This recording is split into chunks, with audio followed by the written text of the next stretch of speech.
This is my match video for the Superstition Mountain Mystery 3-gun match 2018 Day 2 and final results. This stage begins with an array of 5 4-inch steel plates.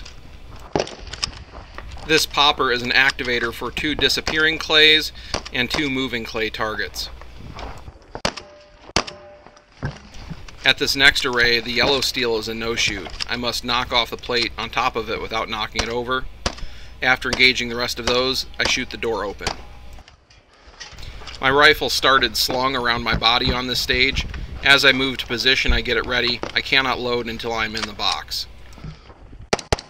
I'm using my coupled mag here so that when I go on the rooftop prop, I can put it on the other side, which helps hold me in place, and it provides a level shooting rest. Getting in this stable position allows me to go 1 for 1 on these rifle targets at 50 to 200 plus yards. I was third on this stage with 82.98% of the winner's score. This was my normal shotgun rig for every other stage of the match. California Competition Works caddies attached to my Whiskey 2-4 Pimp's chest rig. The highest number of shells I needed to load on any other stage was only 9, so this was adequate. This next stage was shotgun only, with a minimum of 35 rounds required. I had to increase my shot shell carrying capacity dramatically for this stage. You'll see that many of these activators launch 2 clays at once. You'll also see that I have no problem hitting them with the aim point mounted to the shotgun. There is sometimes controversy in the competition world that having an aim point mounted on your shotgun will slow you down for hitting aerial clays. I tend to think this is nonsense, as I've never had a problem doing so. The aim point offers all the benefits of speed of a bead sight with the ability to zero it, and no detriments with relation to how your head is placed behind the gun. Having a dot sight mounted to the shotgun almost feels like cheating to me because it makes everything so much easier.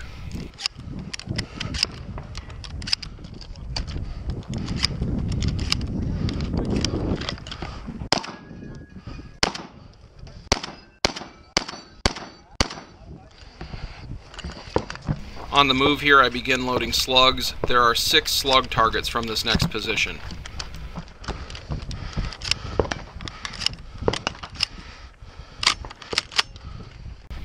I go just a little too quickly in my shot cadence here and drop 1 slug, having to reload a single shell to finish the stage.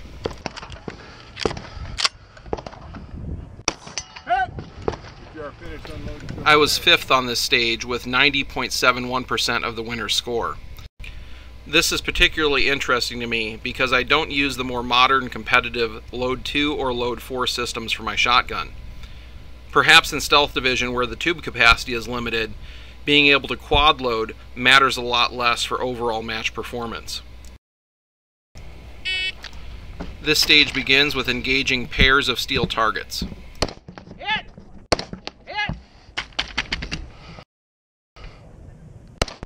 Stability-wise, it doesn't get any better than using a bipod on a concrete bunker like we have here.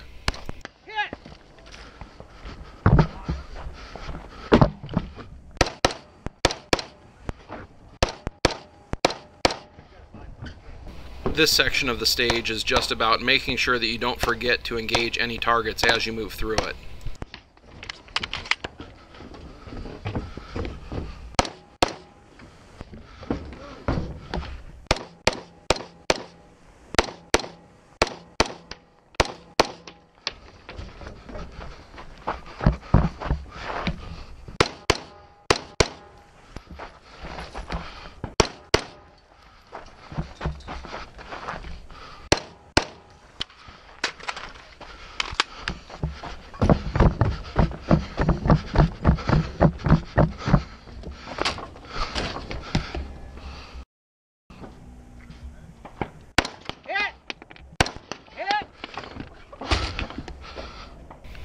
As you'll see here, this rickety old platform is a lot less stable than the concrete bunker we began the stage on.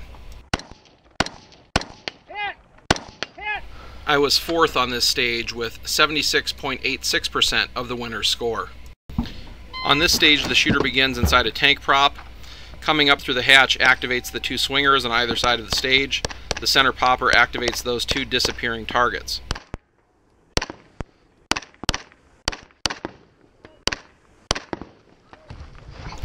The shooter then moves over to this next bay, where there are 15 steel targets to be engaged with shotgun. There are tripwires on the ground here that activate mine simulators. Triggering any of these incurs a penalty.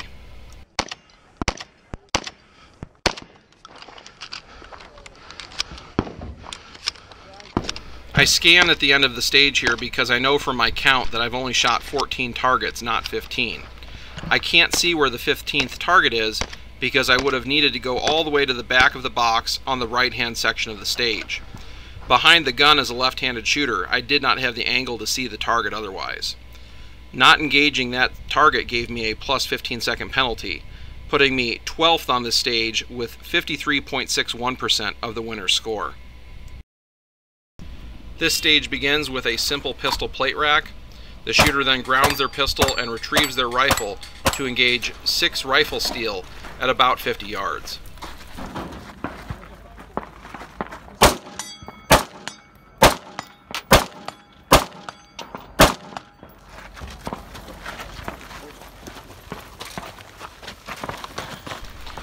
From this position I engage a rifle plate rack that has 6 targets.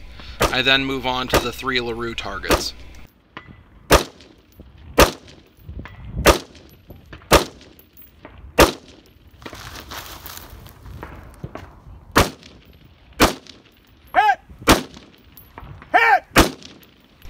At this next position, during the walkthrough, it looked like I could successfully shoot prone through one of these low ports using my bipod. However, once I get here with the rifle, because of my scope offset, I can't see through it, and I have to go to a kneeling position. Sometimes things don't work out the way you planned, and being able to adapt on the fly is a critical skill for any action shooting competitor.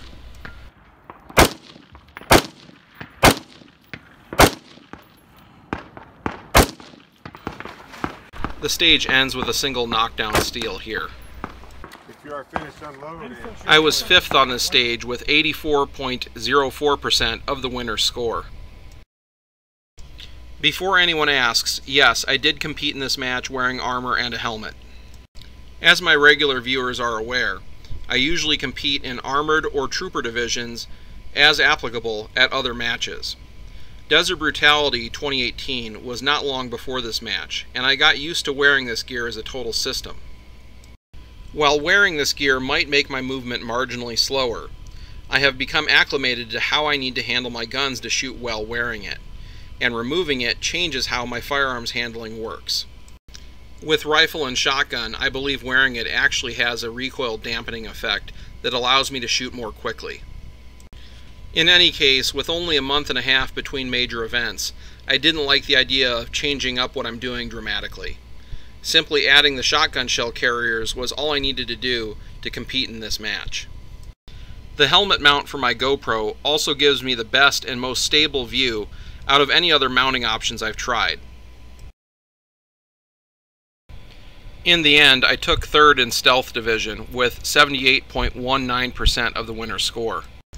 This is the highest I have ever placed at this match, and it is also the fewest number of penalties I've ever incurred. While there are some things I would like to do faster or more efficiently the next time around, overall I am very pleased with how I shot all the stages. Thank you for watching, and come back again for more match and multi-gun competition content.